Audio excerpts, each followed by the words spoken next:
हम रीता वर्मा आप सबके प्रतापगढ़ के पावन धरती से नमस्ते प्रणाम करत बाटी। आप सब जहाँ हुई हैं खुश हुई हैं मस्त हुई हैं। आप सबके सामने हम आज एक अवधी लोकगीत प्रस्तुत करते ही। आप सबके अगर हमार गीत पसंद आवे तो कमेंट करके बताइए गीत अच्छा बा कि नाई। और हमरे चैनल ऋतुजा अवधी लोकगीत के लाइक करिए, सब्सक्राइब करिए और शेयर करें ना भूलिए। धन्यवाद।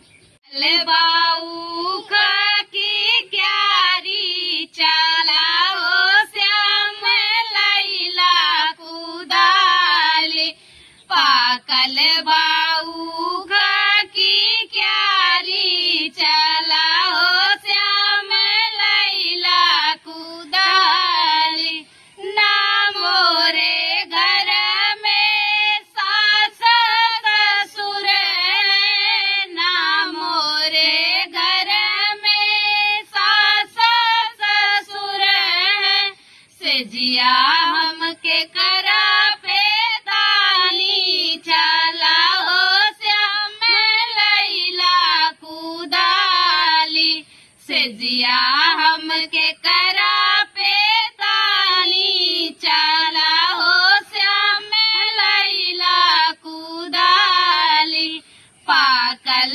बाऊ की क्यारी चलाओ श्याम लैला कुदाली ना मोरे घर में जेठा जेठानी ना मोरे घर में जेठा जेठानी से जिया हमके करा पे तानी चलाओ श्याम लैला कुदाली से जिया हमके करा पे तानी चलाओ श्याम लैला कुदाली बाऊ की क्यारी चलाओ श्याम लैला कुदाली पाकल बाऊ